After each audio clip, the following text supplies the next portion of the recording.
اليوم حبيت اشوفكم فيديو حلو. أنا دائما اجيب اكل للباط والطيوران مال المي.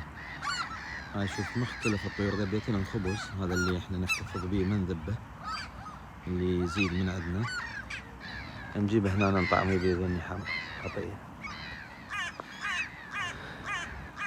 شوف هذا الخبز ياكل بالماي.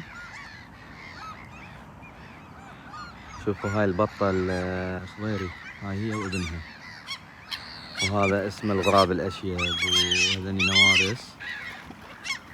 شوف شلون ياكلن الأكل، الرحمة حلوة. شوف المنظر ما أحلاه.